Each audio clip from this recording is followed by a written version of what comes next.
Halo Gan, ketemu lagi dengan channel Japrel Supriyadi. Jangan lupa subscribe, like, dan share ya Gan.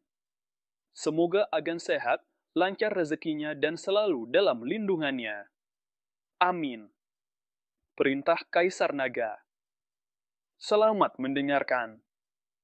Hati Chen Ping tergerak. Lembah ular hijau juga merupakan kekuatan di luar Gunung Jiupan. Penguasa lembah itu adalah iblis ular tingkat ketiga di alam abadi bumi. Setan tua angin hitam meminta mereka untuk membunuh penguasa lembah ular hijau, jelas ingin membunuh seseorang dengan pisau pinjaman. Tidak masalah, Chen Ping berkata, ayo kita lakukan sekarang juga. Del, iblis tua angin hitam berkata, aku akan mengirim 2 orang untuk pergi bersamamu, sehingga kami dapat melihat kemampuanmu.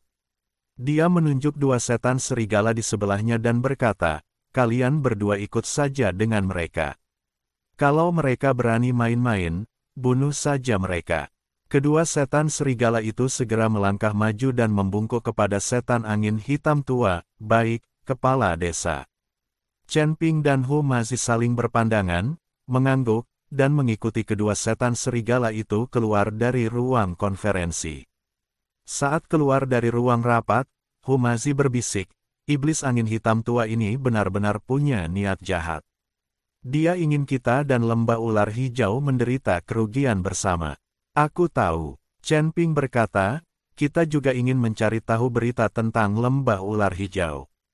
Ini kesempatan. Ayo kita pergi ke lembah ular hijau dulu dan bertindak sesuai rencana. Keduanya mengikuti 2 setan serigala keluar dari desa angin hitam dan menuju lembah ular hijau di timur. Sepanjang jalan, kedua setan serigala itu terus memprovokasi Chen Ping dan Humazi, jelas-jelas tidak menganggap mereka serius. Chen Ping terlalu malas untuk berdebat dengan mereka dan hanya meneruskan perjalanannya dalam diam. Setelah berjalan sekitar setengah hari, hutan bambu yang lebat muncul di hadapan kami. Hutan bambu itu dipenuhi kabut hijau muda dan memancarkan bau ular yang menyengat. Lembah ular hijau ada di depan.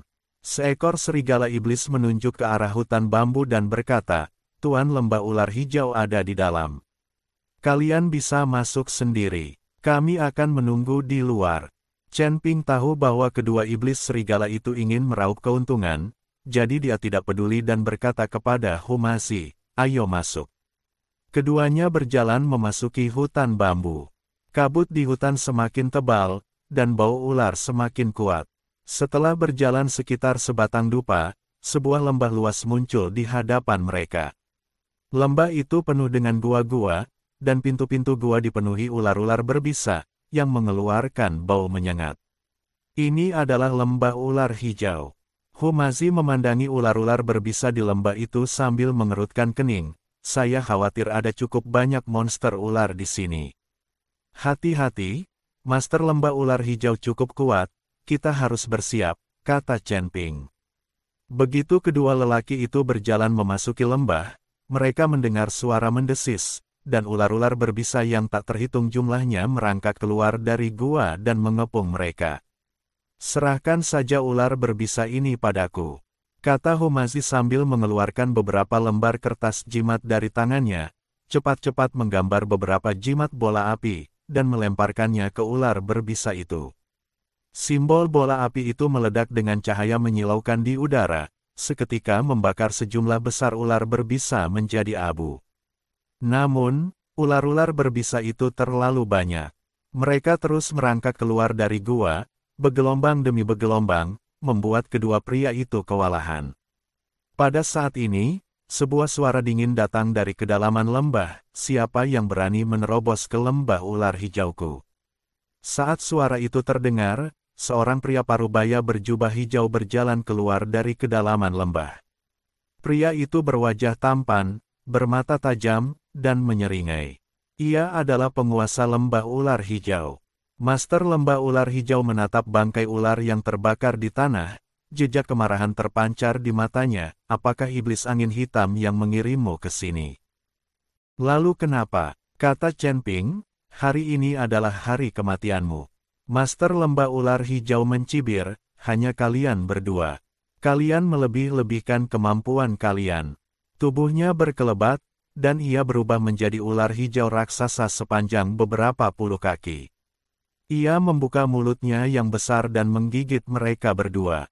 Ular hijau raksasa itu sangat cepat, dan dengan suara angin yang kencang, ia langsung muncul di depan kedua orang itu. Mulut ular raksasa itu mengeluarkan bau amis yang kuat dan membuat orang pusing. "Hati-hati!" teriak Chen Ping sambil memanggil pedang pembunuh naga. Energi pedang emas itu bagaikan penghalang, menghalangi mereka berdua. Dengan suara klang yang nyaring, kepala ular hijau raksasa itu menghantam penghalang energi pedang, menimbulkan suara keras, membuat ular raksasa itu terkejut dan mundur beberapa langkah. Menarik, suara master lembah ular hijau keluar dari mulut ular raksasa itu, dengan sedikit nada terkejut. "Aku tidak menyangka kalian berdua, manusia kecil, akan memiliki kekuatan seperti itu." Dia membuka mulutnya yang besar lagi dan menyemburkan aliran racun hijau ke arah mereka berdua. Racun itu berubah menjadi panah-panah kecil yang tajam dan tak terhitung jumlahnya di udara, mengeluarkan bau menyengat dan jelas sangat beracun. Mata Chen Ping berbinar, kekuatan spiritual dalam tubuhnya mengalir, dan perisai emas muda menyelimuti mereka berdua. Racun itu jatuh ke perisai, menimbulkan suara, mendesis, tetapi tidak dapat menembus perisai. "Racunmu tidak berpengaruh pada kami," ujar Chen Ping, dan bersamaan dengan itu, pedang pembunuh naga berubah menjadi aliran cahaya dan menusuk ke arah 7 inci ular hijau raksasa itu. Penguasa lembah ular hijau tidak menyangka serangan Chen Ping begitu dahsyat, dan dia cepat-cepat memutar tubuhnya untuk menghindari serangan pedang pembunuh naga. Tetapi ekornya masih terpotong oleh energi pedang, meninggalkan luka yang cukup dalam hingga tulangnya terlihat, dan darah hijau menyembur keluar. "Pengadilan kematian." Sang penguasa lembah ular hijau meraung, dan tubuhnya yang besar berguling-guling di lembah, merobohkan pohon-pohon yang tak terhitung jumlahnya dan memercikkan kerikil. Humazi mengambil kesempatan untuk mengeluarkan beberapa kertas jimat, dengan cepat menarik beberapa jimat petir, dan melemparkannya ke ular hijau raksasa. Simbol petir itu meledak dengan cahaya menyilaukan di udara, dan kilatan petir yang tak terhitung jumlahnya menyambar ular hijau raksasa itu. Ular hijau raksasa itu tersambar petir dan menjerit kesakitan, tubuhnya yang besar bergetar hebat. Chen Ping memanfaatkan kesempatan itu dan menusukkan pedang pembunuh naga sekali lagi, dengan tepat menembus titik vital ular hijau raksasa itu. "Ah!" Sang penguasa lembah ular hijau menjerit melengking, dan tubuh besarnya berkedut beberapa kali di tanah sebelum akhirnya berhenti bergerak. Mereka berdua akhirnya menghela napas lega dan duduk di tanah sambil terengah-engah. Akhirnya, terselesaikan. Humazi menyeka keringat di wajahnya dan berkata, "Aku tidak menyangka master lembah ular hijau begitu kuat." Chen Ping berkata, "Ini wajar. Ketika ras iblis dan ras manusia berada pada level yang sama, ras iblis lebih kuat daripada ras manusia. Hal yang sama berlaku untuk ras iblis. Inilah mengapa ras manusia adalah yang paling dibenci di antara ketiga ras tersebut." Pada saat ini, sorak-sorai 2 iblis serigala terdengar dari luar lembah hebat. Mereka benar-benar membunuh tuan lembah ular hijau. Kedua setan serigala itu berjalan memasuki lembah dan memandangi mayat master lembah ular hijau di tanah, dengan senyum rakus di wajah mereka. "Aku tak menyangka kalian berdua begitu hebat," kata seekor serigala iblis. "Namun, mayat dan harta karun tuan lembah ular hijau semuanya milik desa angin hitam kita. Apa yang ingin kalian lakukan?" tanya Humazi sambil menatap kedua setan serigala itu dengan waspada. "Apa?" Iblis serigala lain mencibir, "Tentu saja aku akan membunuhmu dan mengambil pujiannya." Kedua setan serigala itu menyerang pada saat yang sama, menuju ke arah Chen Ping dan Humazi. Tatapan Chen Ping berubah dingin. Ia tak menyangka kedua iblis serigala ini berani mengkhianati janji mereka. Ia memanggil pedang pembunuh naga dan membunuh salah satu iblis serigala dalam sekejap. Melihat hal ini, iblis serigala yang lain begitu ketakutan sehingga ia berbalik dan mencoba melarikan diri. Humazi segera mengeluarkan selembar kertas jimat, menggambar jimat, dan melemparkannya ke arah iblis serigala. Jimat imobilisasi jatuh pada iblis serigala, dan iblis serigala itu langsung terpaku di tempatnya, tidak bisa bergerak. Kasihanilah, kasihanilah. Iblis serigala itu begitu ketakutan hingga ia berulang kali memohon ampun. Kau masih berguna bagiku, kata Chen Ping, katakan padaku, apakah iblis angin hitam ada hubungannya dengan genosida keluarga Hu? Setan serigala itu tertegun sejenak, jelas tidak menyangka Chen Ping akan menanyakan pertanyaan ini.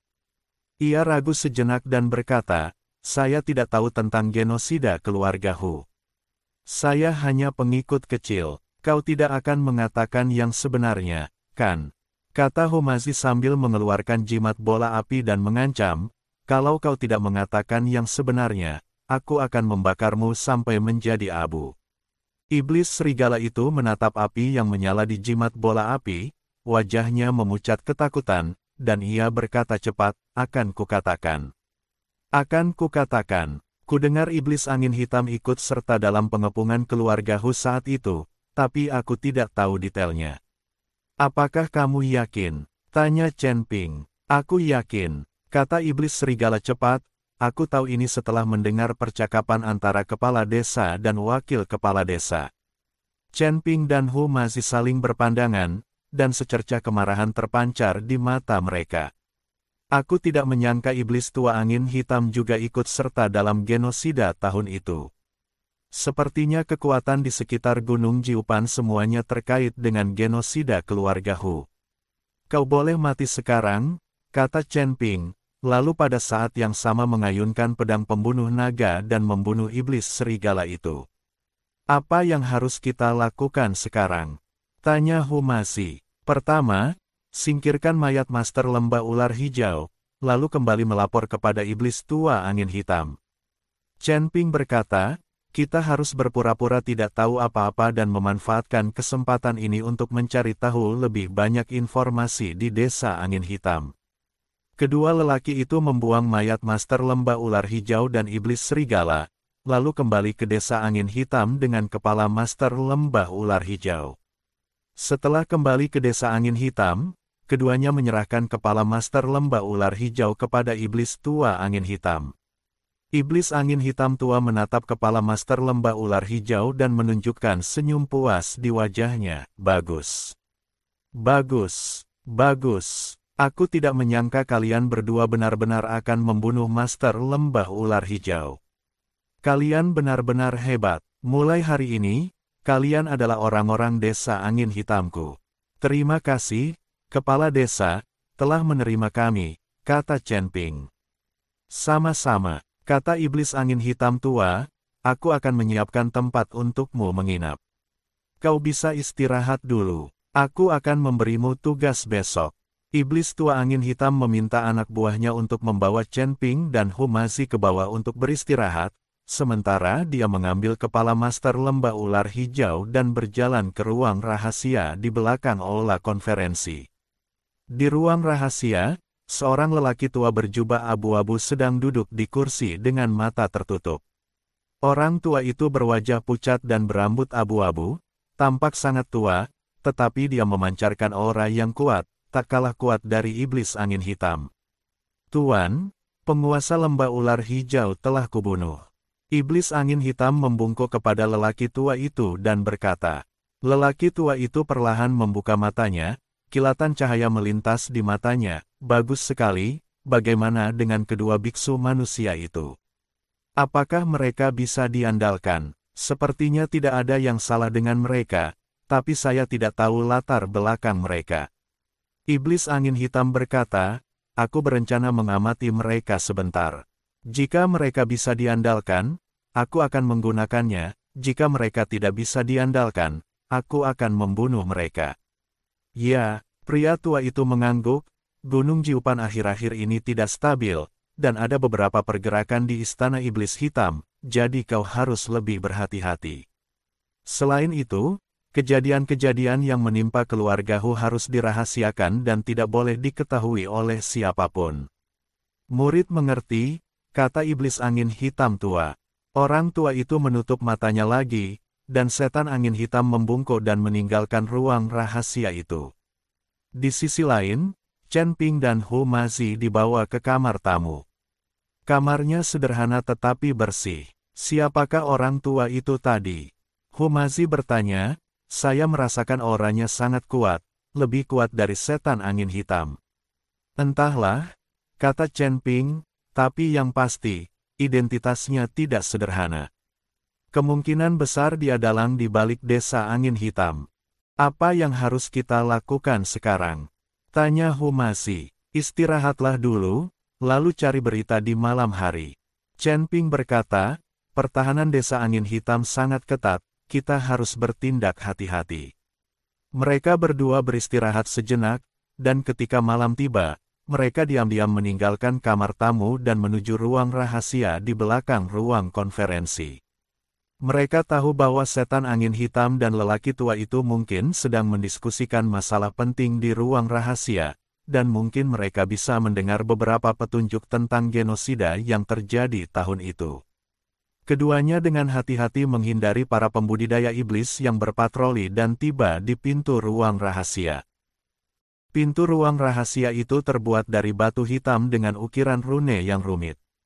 Pintu itu memancarkan cahaya redup dan jelas dijaga oleh sebuah pembatas.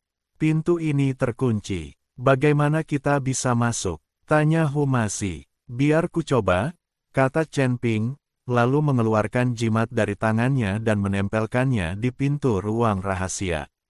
Rune pada jimat pembubar larangan berkelebat beberapa kali, dan rune pada pintu ruang rahasia berangsur-angsur meredup, dan larangan pun dipatahkan. Mereka berdua diam-diam membuka pintu dan berjalan memasuki ruang rahasia. Di ruang rahasia, setan angin hitam dan lelaki tua itu sedang berbicara. Tuan, apakah menurutmu istana iblis hitam akan tahu bahwa kita ikut serta dalam pengepungan keluarga Hu? Tanya iblis angin hitam tua. Mungkin tidak. Orang tua itu berkata, apa yang terjadi saat itu dilakukan dengan sangat rahasia, dan orang-orang dari istana iblis hitam juga terlibat. Mereka tidak akan mengekspos diri mereka sendiri. Bagus. Iblis angin hitam menghela napas lega dan berkata, aku takut mereka akan menggunakan ini sebagai alasan untuk menyerang desa angin hitam kita. Jangan khawatir, istana iblis hitam sedang sibuk dengan urusannya sendiri dan tidak akan mudah menyerang kita. Kata lelaki tua itu, namun, kita juga harus bersiap untuk berjaga-jaga. Baik, Tuan, kata iblis angin hitam tua. Chen Ping dan Hu Mazi bersembunyi di pintu ruang rahasia. Mereka mendengar percakapan mereka berdua, dan kilatan amarah terpancar di mata mereka. Aku tidak menyangka istana iblis hitam dan desa angin hitam terlibat dalam genosida tahun itu, dan mereka bahkan berkolusi satu sama lain. Mereka benar-benar pantas dihukum mati. Pada saat itu, lelaki tua itu tiba-tiba membuka matanya, melihat ke arah pintu, dan berteriak, siapa di luar? Chen Ping dan Hu Mazi tahu mereka telah ketahuan, jadi mereka berhenti bersembunyi dan segera bergegas keluar. Kalian berdua, setan angin hitam menatap Chen Ping dan Hu Mazi dengan ekspresi terkejut dan marah di wajahnya, beraninya kalian menguping pembicaraan kami. Setan angin hitam tua, kau benar-benar penjahat yang hina dan tak tahu malu. Teriak Hu Mazi dengan marah, aku tidak menyangka kau juga terlibat dalam pengepungan keluarga Huku. Aku harus membalaskan dendam rakyatku hari ini. Balas dendam, cuma kalian berdua, setan angin hitam mencibir, karena kau mendengar sesuatu yang seharusnya tidak kau dengar, jangan salahkan aku karena bersikap kejam dan bengis. Setan angin hitam dan lelaki tua itu menyerang pada saat yang sama, menuju ke arah Chen Ping dan Hu Mazi. Chen Ping dan Hu Mazi sudah siap dan langsung melancarkan serangan balik. Chen Ping mengeluarkan pedang pembunuh naga dan bertarung melawan setan angin hitam, Hu Mazi mengeluarkan kertas jimat dan bertarung melawan orang tua itu. Pertempuran di ruang rahasia itu sangat sengit. Gelombang kejut yang dihasilkan oleh benturan kekuatan spiritual menghancurkan meja, kursi, dan bangku di ruang rahasia itu. Iblis angin hitam sangat kuat, setara dengan seorang kultivator tingkat 3 puncak di alam abadi bumi. Meskipun Chen Ping juga cukup kuat, sulit baginya untuk menang untuk sementara waktu. Kekuatan lelaki tua itu bahkan lebih tak terduga. Hu Mazi sama sekali bukan tandingannya. Ia segera terpuruk dan berada dalam bahaya. Guru Hu, hati-hati. Ketika Chen Ping melihat Hu Mazi dalam bahaya, dia menjadi cemas dan ingin maju untuk membantu, tetapi dia terjerat oleh setan angin hitam dan tidak dapat melarikan diri. Di saat kritis ini, Hu Mazi tiba-tiba teringat akan teknik jimat warisan leluhurnya. Ia segera mengeluarkan beberapa lembar kertas jimat dan dengan cepat menggambar jimat yang kuat. Kekuatan leluhurku, bantu aku mengalahkan musuh. Hu Mazi berteriak dan melemparkan jimat itu ke orang tua itu. Jimat itu meledak dengan cahaya menyilaukan di udara, membentuk telapak tangan emas besar, yang menamparkan ke arah orang tua itu. Orang tua itu tidak menyangka Hu Mazi bisa mengeluarkan jimat sekuat itu. Ia terkejut dan segera mengalirkan kekuatan spiritualnya untuk membentuk perisai hitam untuk melindungi dirinya sendiri. Dengan suara keras, bang, telapak tangan emas itu bertabrakan dengan perisai hitam, menimbulkan suara yang menggetarkan bumi. Perisai hitam itu hancur berkeping-keping, dan lelaki tua itu terkena telapak tangan emas, terlempar mundur dan menyemburkan darah. Bersambung, nantikan kisah berikutnya.